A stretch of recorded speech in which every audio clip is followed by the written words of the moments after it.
Mesdames et messieurs, bonsoir. Nous sommes le dimanche 14 novembre 2021. Ce journal vous est présenté par Osho Shimada. Tout de suite, un bref résumé des événements de cette semaine.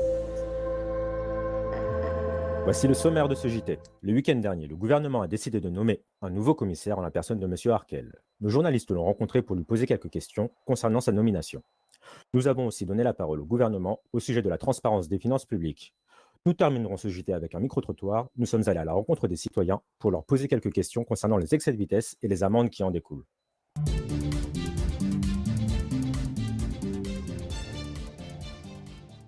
Mais tout d'abord, un rapide tour de l'actualité.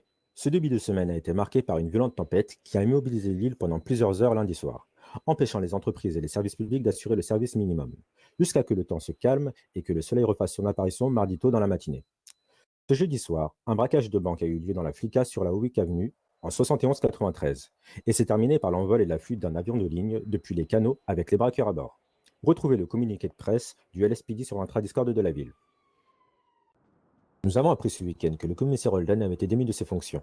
C'est M. Rick Harkel qui a été nommé à sa place par le gouvernement. Nos journalistes ont reçu dans les locaux du Weasel News le nouveau commissaire qui a accepté de répondre à nos questions. Un article plus détaillé sera publié sur notre site prochainement. Merci d'avoir accepté de venir au Weasel aujourd'hui pour répondre à quelques questions. Un Est-ce plaisir. que vous sauriez nous parler de votre parcours au LSPD et vous présenter en quelques mots? Alors, je suis le commissaire Harkel, Rick Harkel. Une partie de la ville me connaît parce que j'ai été soit patron de Rhône Petroleum, soit gouverneur par le passé, mais aussi officier de police par le passé, avant de revenir à mes premiers amours, celle des forces de l'ordre. Jusqu'à peu, j'étais en charge, et beaucoup le savent, du bureau d'enquête, entre autres, enfin à la charge. Je travaillais pour le bureau d'enquête, sous les ordres du lieutenant Efiro. Et depuis peu, maintenant, je suis commissaire au sein du SPD, dans le commissariat de Mission Row. Quelle vision voulez-vous apporter au LSPD et quelles seront vos premières initiatives à sa tête? Ou quelles ont été vos premières initiatives parce qu'on a pris un peu de retard?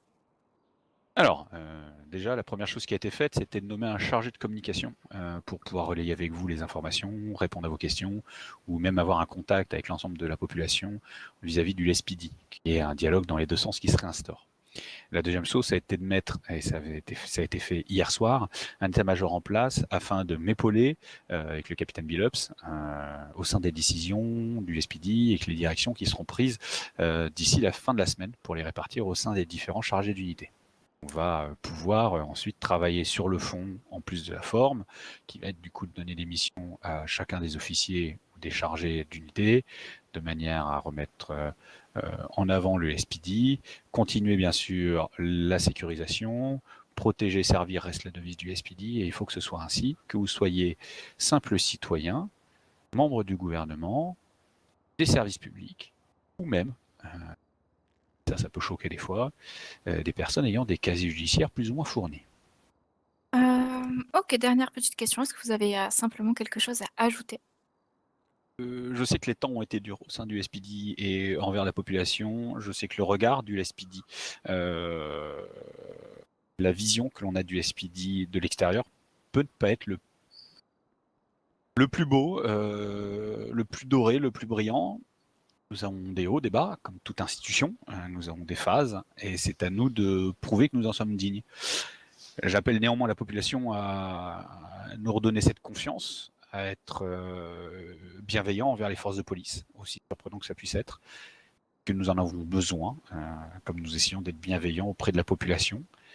Je sais que certains citoyens ont un avis assez tranché sur moi, parce que effectivement, je considère que tout citoyen doit répondre devant la loi. Néanmoins, on est là pour travailler tous ensemble, et la sécurité de la ville passe aussi par la confiance du citoyen et le travail avec le citoyen. Donc, le citoyen est amené souvent à nous croiser, et n'hésitez pas à nous faire des remontées, à venir me voir. Et j'invite tous les citoyens qui le désirent à venir me voir dans mon bureau. Alors, pas tous en même temps, hein. Prenez chacun un ticket, prenez rendez-vous si vous voulez, pour en discuter. Et si vous avez besoin d'être rassuré, ce sera avec plaisir, ou d'échanger avec moi. Je vous accueille avec la plus grande bienveillance.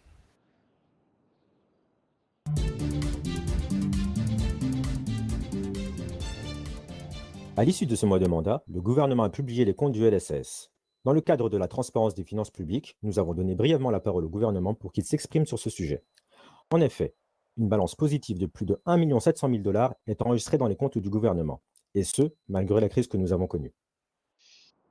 Bonsoir, il était effectivement de notre intention et de notre programme pendant la campagne électorale d'avoir plus de transparence au niveau des finances des services publics. On en avait parlé pendant le mandat, pendant le débat. On voulait effectivement que, plutôt que juste les donner à ceux qui les demandent, pouvoir les rendre publics à tous les citoyens.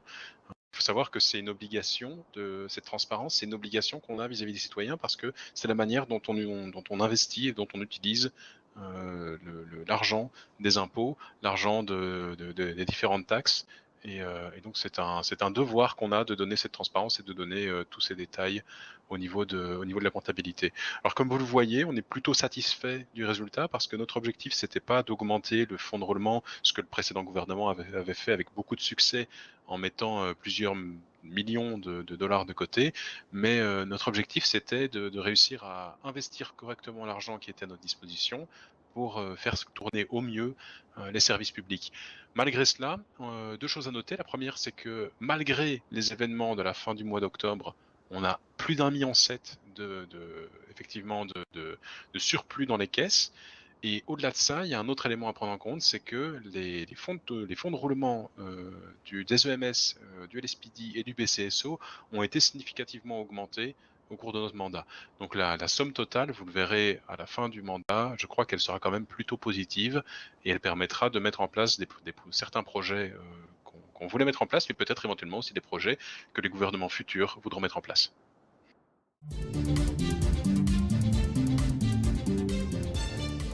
Cette semaine, pour notre micro-trottoir, nous avons choisi de parler des radars et de la vitesse de circulation sur l'île. Nous avons donc demandé à des personnes dans la rue et à différentes entreprises ce qu'ils pensaient des limitations de vitesse, du montant des amendes et de leurs effets sur leur conduite. Pouvez-vous nous donner votre opinion concernant les limitations de vitesse sur l'île? Les amendes les concernant sont-elles suffisantes et quel effet cela a-t-il sur votre conduite? Alors, concernant les vitesses, c'est des bonnes vitesses respectives. 90 en ville, c'est largement suffisant. Au-dessus, ça peut être dangereux. Il y a certaines personnes, ils roulent très dangereusement. Alors, si on augmente, il y a encore plus d'accidents.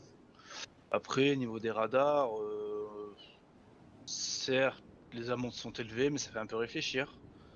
Et après, bon, les gens qui ont une certaine somme sur leur compte en banque, c'est pas dérangeant de payer les radars, mais pour des gens qui viennent d'arriver, ça peut être compliqué pour eux. Je dirais que les radars sont bien positionnés, après qu'ils les changent de temps en temps, oui, il faut quand même. Ça, les gens s'habitueront pas à prendre certaines routes, on va dire. Mais tout est correct pour ma part, hein. Les amendes ont le bon montant et les radars sont bien placés. Les limitations de vitesse, elles sont correctes. Déjà, ça m'oblige à freiner quand il y a un radar, ouais, c'est chiant. J'ai pas le temps. Et c'est cher en plus. Et c'est relou. Moi, j'aime bien mon argent et j'aime bien quand il est dans mes poches et pas dans celle de l'État. Personnellement, je pense que c'est une bonne chose que ceci soit en place, surtout étant conducteur de moto, les gens roulent un peu n'importe comment. On se sent un peu en danger en deux roues et justement mettre des limitations comme ceci, je pense que ça permet de limiter de trop grosses infractions. Après, les amendes sont pas forcément élevées. Après, je sais pas, j'en ai pas forcément eu beaucoup non plus. J'ai pas pris connaissance des textes de loi là-dessus et voilà. Personnellement, sur ma conduite, ça change pas grand-chose actuellement. Au niveau de tout ce qui est limitation radar, les amendes elles sont assez élevées, je suppose. Surtout pour les nouveaux arrivants, je dirais, parce que si c'était encore plus élevé, ça pourrait être très compliqué.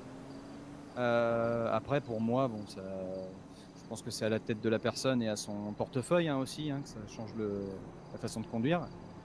Mais par contre, là, ce qui serait intéressant, c'est de changer les emplacements des radars assez souvent. Parce qu'on s'y adapte très vite en fait. Du coup, et peut-être augmenter un peu plus les radars mobiles pour les forces de l'ordre. Voilà. Les limitations sont assez restreintes, surtout à certains endroits. Et après, les amendes font vite très mal. Dès qu'on accélère un peu vite, dès qu'on accélère un peu trop, ça fait vite très mal. Et du coup, bah, la seule solution, c'est un peu de les reconnaître, pas les retenir par cœur, et après on est tranquille, quoi.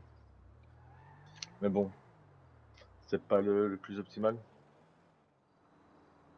La limitation de vitesse en ville, pour moi, est suffisante et les amendes sont au prorata de l'infraction.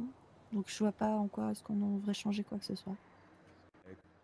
L'effet en priorité, forcément, ça impacte, on va dire, nos revenus, puisqu'on est principalement toute la journée en taxi, on va dire. Suivant combien on conduit, on peut être amené à être flashé, entre guillemets, quoi. On va dire ça. Donc, ça, c'est très impactant sur notre salaire. Après, est-ce que les radars sont suffisants ou est-ce que les amendes sont assez importantes? On va dire que pour longtemps que je suis sur l'île. Donc, pour moi, c'est correct, on va dire. Je dirais que la chose qui me fait le plus surveiller ma vitesse, c'est surtout les radars mobiles. La perte de points a beaucoup plus d'effet sur notre conduite que les amendes qui peuvent être associées, qui sont principalement à une valeur, je pense, adaptée, surtout pour les radars fixes, peut-être pour les radars mobiles augmentés, mais ça, ce sera pas à moi d'en décider. Alors, concernant les limitations de vitesse, je pense qu'elles sont tout à fait réglementées et c'est bien réglementé. 90 en ville et 140 sur l'autoroute, ça me semble tout à fait légitime. En ce qui concerne les amendes, bon, je dois avouer que ça a un impact sur ma conduite, étant donné que je ne suis pas le plus assidu des conducteurs quand il concerne de respecter la loi, ainsi que les limitations. Ce qui me vaut un petit préjudice financier sur mon compte. Mais bon, c'est ma faute, je ne fais pas attention de la manière dont je conduis et fatalement, ça se reporte sur mon portefeuille et puis voilà, j'en assume les conséquences.